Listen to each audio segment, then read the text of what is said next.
So welcome to our authoresses. Is that even a word? Well, it is now.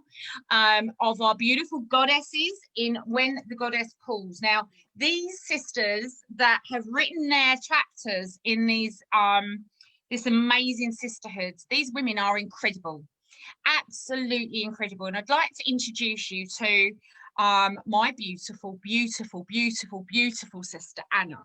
I've known Anna for about 3 or 4 years. We started on our theatre journey together. We've had lots of laughter together, lots of tears together.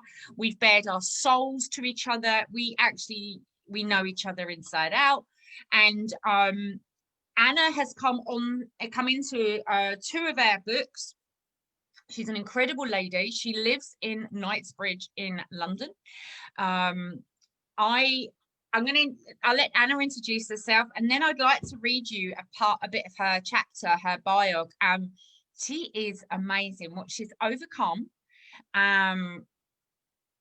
everything, just amazing. Anna, welcome to When the Goddess Calls interviews. Thank you so much. Thank you everyone for being here with us this morning, or whenever you're going to be listening to this live. So a little bit about why. Firstly, I wanted to say a huge thank you to Tina for inviting, obviously, myself to participate in the project. And it's a huge honor, and it's been an amazing journey before the creation of it all, and obviously the journey afterwards. I mean, the whole reason for writing this particular chapter has been so that women like ourselves, but not just women, gentlemen as well, get inspired to see, okay, these are all different people from different walks of life, different professions that have gone on these amazing life journeys. And I think I haven't come across any person that hasn't gone through like the treadmill of life, and life throwing something at them. And it's interesting to see. I mean, the whole book is about how did we get out the other end, and what did we learn, how did we learn, but also how did we manage to support each other, what people we've met on the journey of life that have been there for us. And maybe when the times were when there wasn't anyone around us to hold the space for us, be that nurturing love and energy, how did we cope with that? So when I wrote my chapters, it was with that idea in mind. So tell me, where you live in London, and you have the most beautiful son who's just growing up so quick. It just dropped, my jaw drops, because he's just like, all of a sudden he's nearly a man. He's mad, and I adore him. And so tell us about you. Where were you born, and how did you come to live in Knightsbridge? I mean, I love coming to visit you because I just run across the road to Harrods. Yeah, absolutely. I mean, a lot of people ask me that question. I mean, it was a crazy move to where I was. It took me a solid year to find the apartment I moved into, purely because, as you can imagine, the prices are high, etc., etc. But energetically, the pool was so potent to move to where I am, but also it was to the point where I had to move within a specific block. So imagine how hard that was. Yeah. And I mean, I drove the estate agents crazy because they tried to take me across the road, and I'd be like, no, I'm not having any of it. I need to be across that side. But, you know, it's a healing journey. It's a process. So, for example, I know that the healing that I had to do in this space, the journey that I had to go through, it's coming to an end. So I was mentioning I am moving next year. It will be somewhere else, wherever I feel maybe I need to heal the land, heal the people around, do the work that's right for me, and have it in the right environment. In terms of where I came from, so originally I come from Ukraine, a small town called Cherkasy. It's near Kiev, if anyone knows Ukrainian geography. I came to UK first time when I was 10. I came by myself. And the second, and I really fell in love with London. I was staying in London for a month, studying English. You were 10? Yeah. I stayed with host family. Oh, wow. Okay. Yeah. I mean, it was a very unpleasant surprise for them because they thought I'm 18. When they saw a 10-year-old at their doorstep, they had a mini heart attack. But they got over it, and I got over it, and we all got along, and it was a fantastic experience that actually influenced my whole life after. at 14, I came back to like pass English exams and things like that. And because I got along so well with other students, I really didn't feel like I want to leave them behind. I wanted to start more courses. And then, you know, it goes on from there. You do your high school, you do your university, etc., etc. And then because I came here as a teenager, my forming years were really shaped here. It became increasingly really hard to go back because I didn't have anything to go back to. All my closest friends, people I cared about, were really here. So it was sort of from there on. And to London, I came eventually for work because obviously there's a lot more opportunity in London. And the reason kind of, and I lived in East London for quite a bit, which I absolutely loved. And it was the right thing at the time because we had a house. When my son was small, he could play around and stuff. But in this was East London, yeah? Yes. But being a single parent, as you've mentioned, he's growing up, and the challenges of single mother parenthood were really getting to me, where I started worrying, without guiding male influence, how would he behave and things like that. I was like, no, I've got to put him in an environment where firstly is specialized, because he is on spectrum and he you know, he's got to have special needs, whatever they call it, etc., attention. But also I needed for him to be in an environment where he necessarily will not be able to have the kind of traditional seductions the boys would have out and about. So, you know, that's my controlling side coming out. Now he is like breaking up my boundaries and saying, Mom, I'm big now, like whatever you think, you think. So, you know, it's growth. It's continual growth, but having that faith, trust in yourself that you have the wisdom to take the right steps to your, you know, next journey, next episode of what it is you need to learn. And, you know, I hope that is helpful to some people. Go with your gut instinct. And of course, a lot of people told to me every step of my life's journey that whatever I'm doing is crazy. It's not good. It's a waste of money. I shouldn't be alone and I should go and get married. I'm like, hell no. Because, hey, I fully recognize I'm not healed enough to go into a relationship. So, you know, it's also looking within yourself, recognizing your strengths, building on those, seeing your weaknesses and saying, okay, I'm going to take it at the pace that is comfortable for me to heal without hurting other people in the process. And I think we ought to take responsibility for the way we influence people in our lives. So, you know, if you know you cannot deliver in a certain aspect of your life, you know, work on yourself, especially now there's no excuses. There's the goddess rooms, right? Yeah, that's right. Yeah. So Anna, your story is incredible. So I'm going to read your bio here.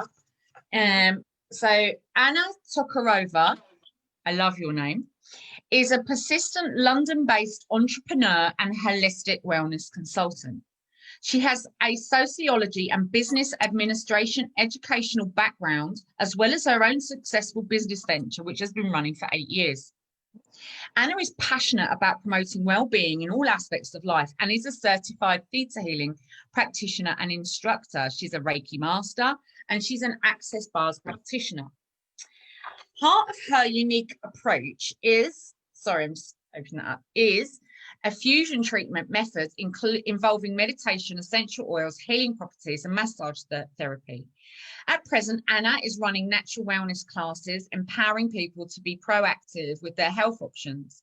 Anna has built her beauty and consultancy business from scratch, and you're incredible.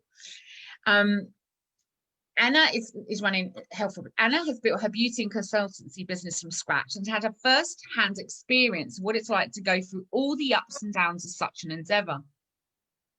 She is of Ukrainian descent and is a single mum to a son and a stepdaughter who, according to her, have been her guiding stars and pools of inspiration.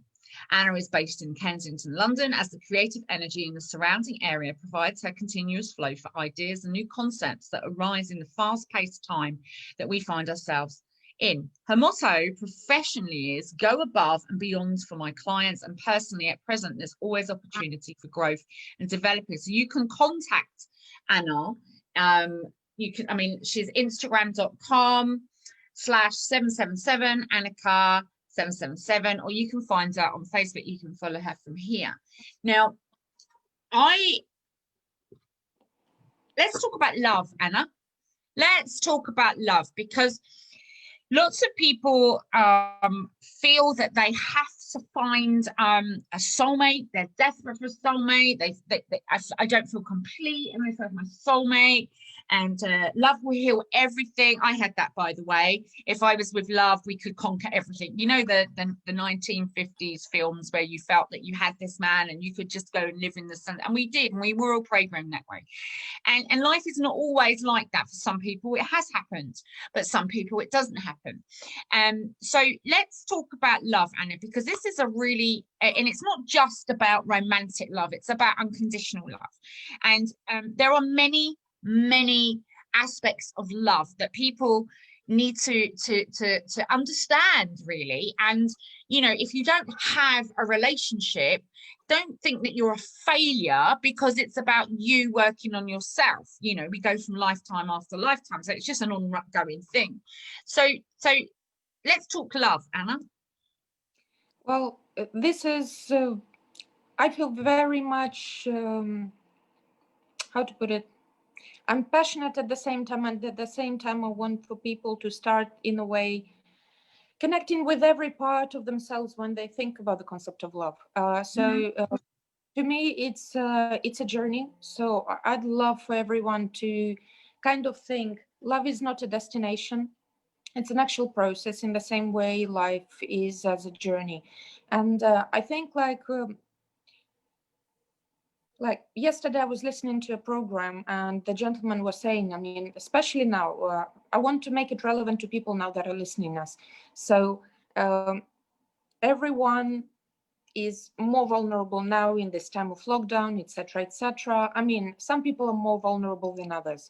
And I mean, I'm sure the sentiment among a lot of single people is, or even people in partnerships. I mean, you could be in a partnership and lack the communication skills that you require. A lot of people are. Yeah, to communicate that love. And I think, I mean, a lot of people by now have heard about the book, 5 Languages of Love. Myself, yes, personally, when I read it, I was like, well, I knew all of this, and still, I'm gonna use a bad word, I was sucking at the whole love thing. Like, I mean, I could fall for someone, but without my proper ability and the skills and the tools, how do I express that love? How do I hold healthy boundaries within a relationship where the person, seeing how vulnerable I am, doesn't just walk all over me and takes that love for granted, yeah? And doesn't start abusing it, which it did happen in the past because I didn't have the knowledge, I didn't have the experience, a relationship that was between my mother and father, which should have been an example for me to, you know, follow in my future years. They had issues of their own, and I didn't really, and because I wasn't even home to observe, I wasn't home to seek that advice. And because when you're in a very dynamic environment, I mean, you don't have the skills. And I think, yeah, the educational system actually has got to catch up. Like, if anyone knows me, they know my son doesn't study really well at school at all. And I get calls on regular basis from his teachers, like, you know, your son hasn't done his homework yet again. And I'm like, oh boy, here we go. But because, as well as, you know, as an intuitive person, I understand the curriculum that he is forced to study. And when I open some of his homeworks, I'm like, there's no way in good conscience I can force him to sit and study this. So instead, what I do, I sit him down and actually talk to him about love. And I say, okay, love has different expressions. It could be love to a sister. And by sister, I mean a woman. So part of me writing about love in a book was, how do you inspire love? Not that kind of love that is consuming, because we will experience love that is consuming, but you've got to ask yourself questions. Okay, where do I channel this energy? So, you know, if you feel that overwhelmed, actually experience it, embrace the feeling. So whereas in the past I used to run away from my feelings, and I'm like, okay, I can see, I can feel, I can experience. Okay, why am I feeling this? And when you feel overwhelmed, go and ask for help. I think this is fantastic what we've created. We've created a whole team, it's a whole group, and it's forever growing and expanding. Doesn't matter which part of the country you're in, which part of the world you're in. Probably somewhere you can get. Facebook now is phenomenal. Get out there, read, reach out. It doesn't have reach out to someone who you feel is the right person for you, because there's a lot of mentors out there. But I think you will find for any specific nagging issue, you might be going even with slightly different people, but do feel that love, because when mothers come together, when women come together and empower each other to support each other, that's love. So don't feel alone, because some part of love, through our limited definition of love that has been passed on to us through generations, is not necessarily coming up or showing up in your life in the way you expected it to show up. But it's also sitting down and writing maybe a gratitude list. How am I receiving love in my life? Where am I having love in my life that maybe I haven't realized it up until now? Maybe it's your child coming up to you and giving you a hug, or maybe, like in my case, my son is not huggable at all, but for him to come and say to me, "Mom, good morning," and actually go by himself to school, that's his expression of love to me. That's him taking responsibility for his actions. That's him being caring and kind enough to show me, "Hey, Mom, I'm here for you." And that's the way he words it, but it's the energy that he does it with. So as well with love, and I'm sure, I mean, I'm curious what, Tina, you would add to it. It's, we say love, but everyone's definition of love is different. And when you start 100%. Yeah, even if it's simply love, family love, it could be work love. So what kind of love are you experiencing with your business? What kind of relationship you are having? What kind of love you are having with your clients? What kind of love you are having with your partner? And when you start separating those sections out, actually, I think it brings clarity to life, because you don't shuffle it all in one bowl and say, "You know what, my life is miserable." It isn't. Life is fantastic. I am a strong advocate of every day is a gift. Every moment is a gift. Sometimes it's just hard to see it that way because we are overwhelmed. But that's why we reach out, right? We are there for you. And you're right. The languages, the book, what's it, 5 Languages of Love by Gary Chapman. Now you can have it on, you can download it on your phone, listen to Audible, or you can buy the book. I recommend that you buy the book. And also, there's a test. If you go onto Google and you press 5 Languages of Love to do the test, you can find out what your languages of love is. So everybody's definition of love is different, okay? And we are searching for someone that's got the same definition of love as we have, okay? And that's what we do. But when you read this book, you're going to start to realize, like, your languages of love. So one of my languages of love is helping people, and really, and I had this conversation with Michelle actually, and we both did the test again. We had all the first 4, we had the same, and it was about giving and doing things for people, and that was one of our languages of love. Some languages of love is touch, some is words. Are you tactile? Mine was tactile and giving. So there are 5 languages, and that way, when you learn your languages of love, then your relationship, you'll start to understand your partner. Then you won't be that needy person like, "Well, he's not doing that for me, I want that." Go learn his languages of love, and then you'll realize that he is loving you, or she is loving you, but in their language of love. And we've all been in a relationship where we've been broken. Maybe not everybody, but we've all had that kind of relationship where it's cracked us open. So it wasn't happening to us, it was happening for us, and it was opening us up so that we could actually feel and release. Now, some people, I've done a lot of work this week with people, they don't want to get into relationships because it's too painful. So you are ultimately love.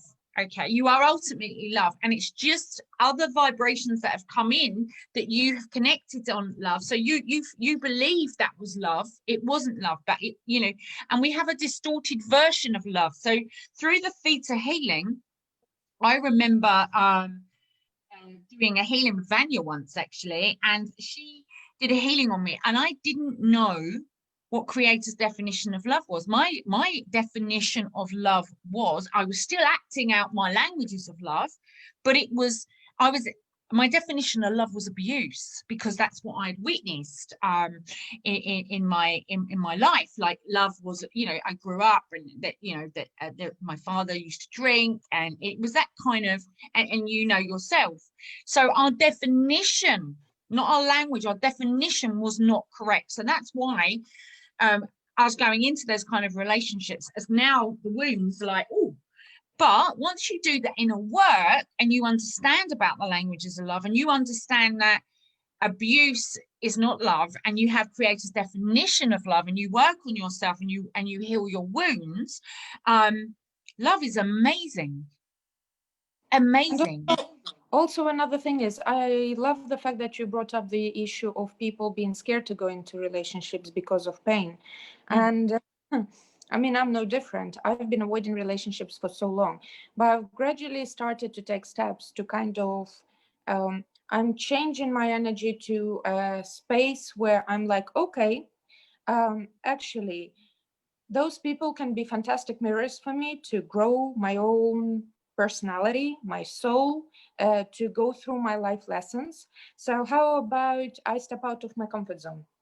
Yeah. And how about I stop judging people for being bad or mean to me?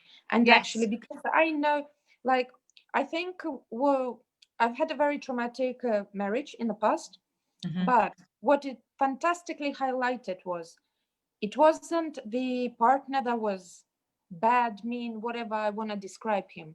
It was the way I created the environment and the space around within the family that has kind of triggered him to address me in that certain way. And when he was with other people, he was like a completely different person. And that made me think a lot, like, obviously. And then I'd go into and try other relationships, and the same pattern would repeat. And I was like, okay. I mean, now this is not a coincidence, surely. People are so different astrological sides, different years of birth, absolutely different personal traits, characteristics, and life stories, all treating me in exactly the same way. I am the trigger. So I was like, okay. Yeah. So I just want to say, and that's where you would then think there was something wrong with you. And then the unworthiness would come. Yeah, absolutely. But then you've got to come into this love that I'm talking about. Because like you're saying, we are love. And there was a period of time where I felt like, we are trained through movies, through Hollywoods and books and all of that. Love is for life. You've got to love one person. If you don't, you're a bad woman. Call yourself whatever you want. Yeah. Yeah. That was a big issue. That was how you used to think. Yeah. And then I had to step into the energy of, okay, what about all the judgments I have about that? I'm not saying I'm going to clear them, but let me look at them from the side. Yeah. And what if I allow myself to be that bad woman? What if I allow the worst case scenario to happen? What if I actually expand my heart? And I've actually, at one point, I sat in the evening and I've actually created a house in my heart. Imagine my heart as a big mansion.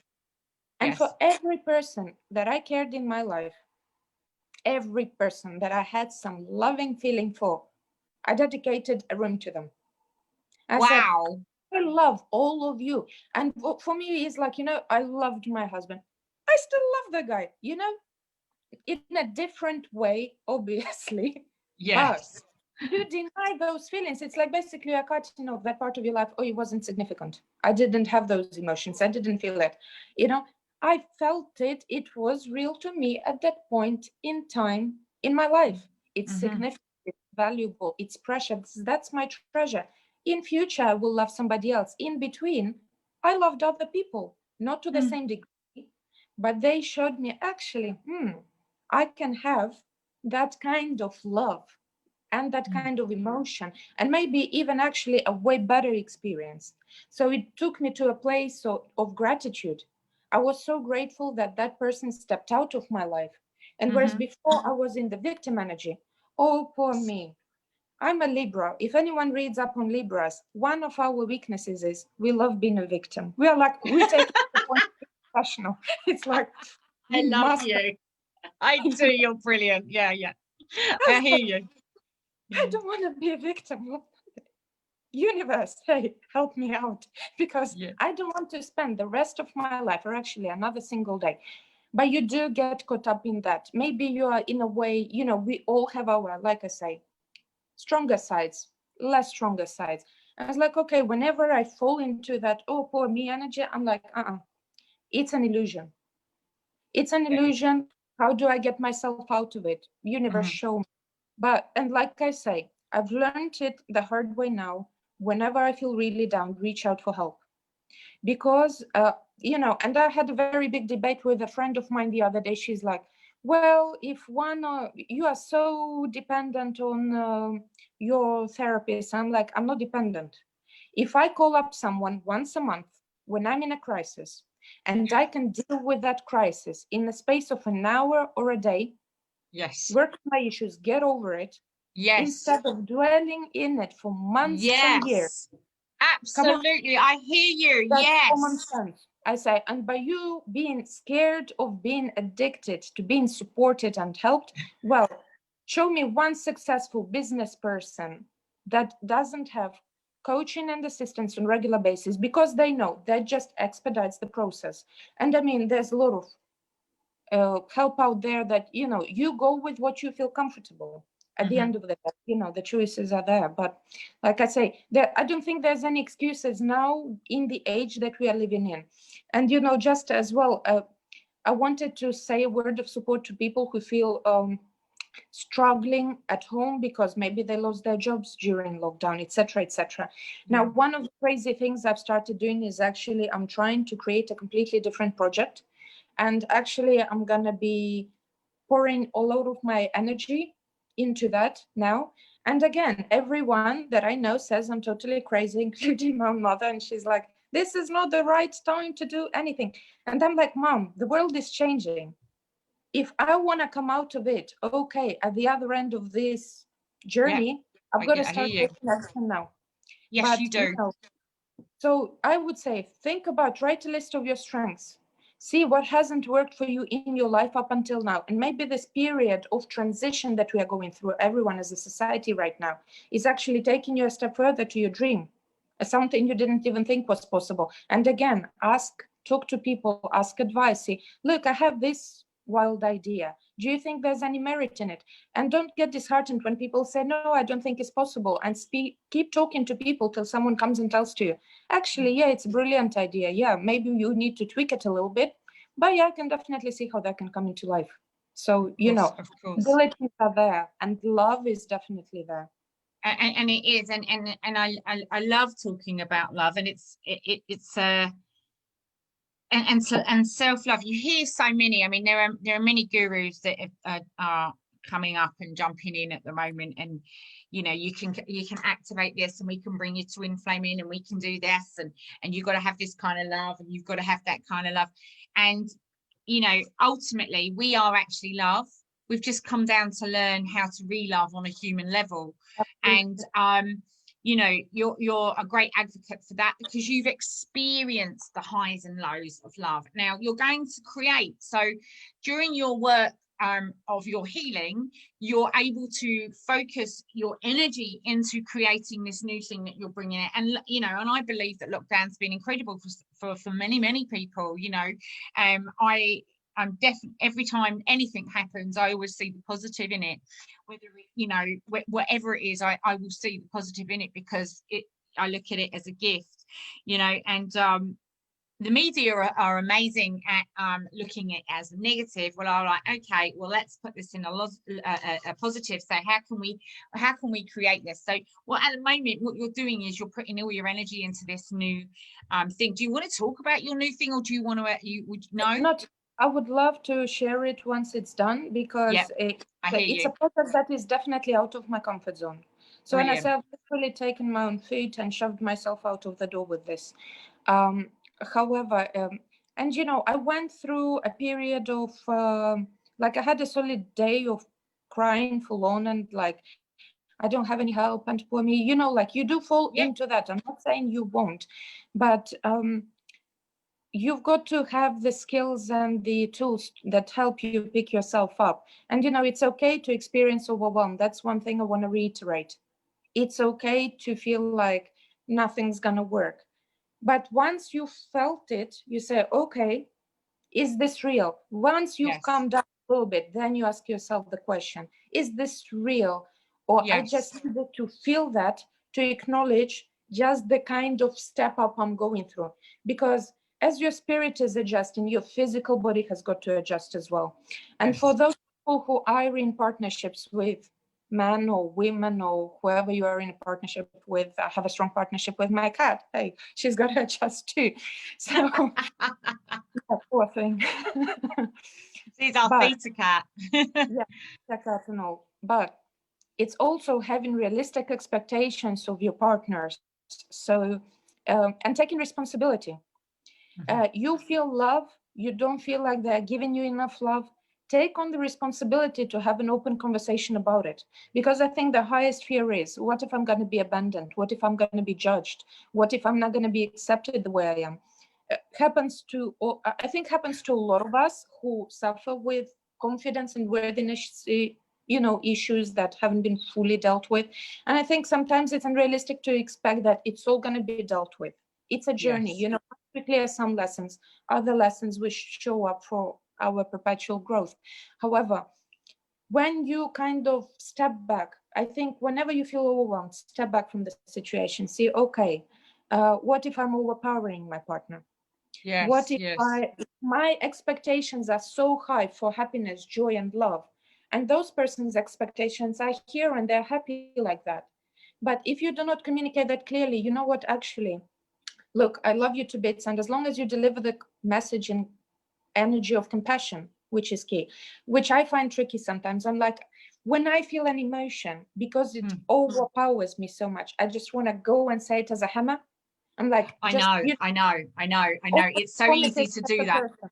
Yeah, Yeah. yeah, I hear you. And it's boom. Yeah. Boom. And then what I do, I hold myself back. I'm like, I'm not going to say anything. They should read my mind. They definitely should. They love me. How dare they? They're my soulmate, and I haven't got a clue what I'm going through right now. I just want to kill them just for that. And all of that inner goddess comes out with a scythe and a shovel and a spear.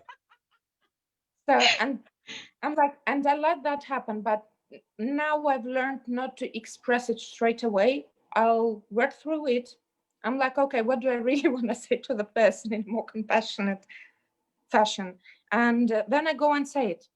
And it's no harm in meditating about it and saying, okay, how do I do this in an ethical, organic, loving, nurturing way?